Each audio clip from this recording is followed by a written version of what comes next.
আমি এই মুহূর্তে চীনের বেজিংয়ের খুবই কাছে থানচাং সিটিতে আছি। ভূমিকম্পের কারণে 1976 সালের জুলাই মাসের কোনো একটি তারিখে এখানে প্রায় আপনার 3 লক্ষ লোক মারা যায়। এই সিটিরই একটি বাজার আমি আপনাদেরকে দেখাচ্ছি, যে এই বাজারটি আমার কাছে খুবই সুন্দর লাগলো। যে আমি দেখছি আমার নিজের জন্মস্থানেও এরকম ছোটবেলা দেখতাম যে চাচা বা আমার আব্বার সাথে আমি অনেক সময় এই ধরনের হাটে যাইতাম। এটা আমার কাছে মনে হলো একটি হাট।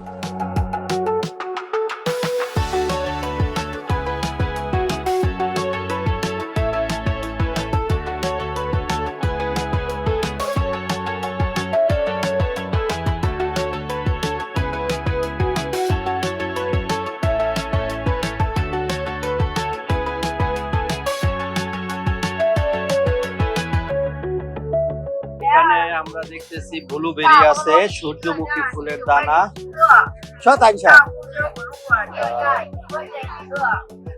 এখানে দেখেন এই যে প্রযুক্তি কত ধরে রাখছে তারা। এখানে এই যে সরিষা কিনা দিতেছে, এটা তেল ভাঙাচ্ছে, এই মেশিনটা দিয়া তেল ভাঙায়।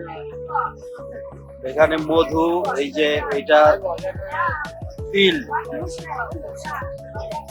তিলের তেল ভাঙাচ্ছে।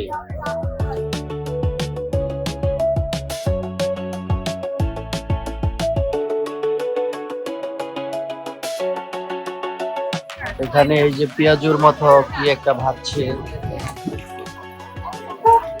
আমরা এইবার যে এখানে আসলাম, এবার কলা, এখানে যে ভূমিকম্প যে ভয়াবহ ক্ষতি হয়েছিল এই শহরের কিছুই ছিল না। কোনো পরিবারের আপনার এক পরিবারের যারা ছিল সবাই মারা গেছে। তো সেইখানে আবার এই শহরটা আবার এরকম আকাশচুম্বী ছোঁয়া দালানো এখানে আছে। যেহেতু আমি ওই শহরের একদমই পাশে, যার কারণে এই বাজারের এই দৃশ্যটি আমি আপনাদের সামনে তুলে ধরলাম। আপনি দেখেন যে চীন এমনই একটি দেশ যেখানে প্রাকৃতিক, যেখানে কালচার, যেখানে আপনার সমস্ত কিছু পাবেন। এই দেশে নাই বলতে কোনো কিছু নাই।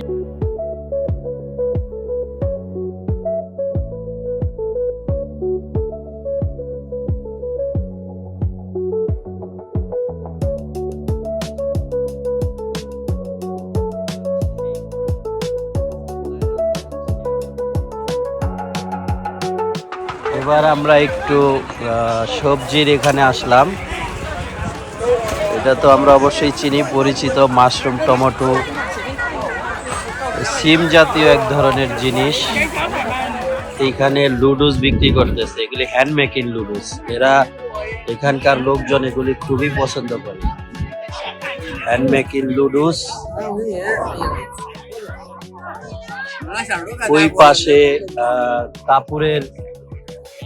কাপড়ের বাজার। এখানে আবার বড়ই বিক্রি করতেছে এক ধরনের, এগুলি সাধারণত চাইনিজরা স্যুপের সাথে খায়।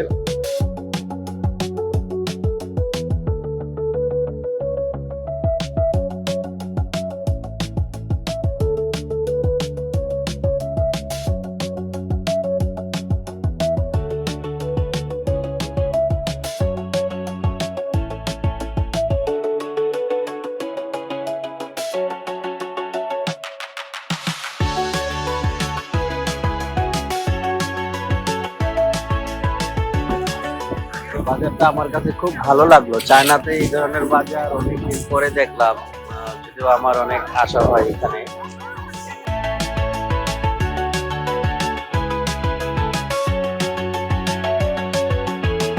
ভালো লাগার চেয়ে সবচেয়ে বেশি যে আসলে আমরা তো ইতিহাস অনেকেই জানি না। ইতিহাস তো এরকম একটি জিনিস যে ইতিহাস অনেক সময় মানুষকে অনেক শান্তি দেয়, আবার অনেক বেদনাও দেয়। যে এই শহরের যে ইতিহাসটা ছিল আসলে এটা খুবই মর্মান্তিক। খুবই মর্মান্তিক যে একটি ভূমিকম্পের কারণে একটি শহরের 3 লক্ষ লোক একদিনে মারা যায়। এবং এটা 1976 সালের জুলাই মাসের কোনো একটি তারিখ।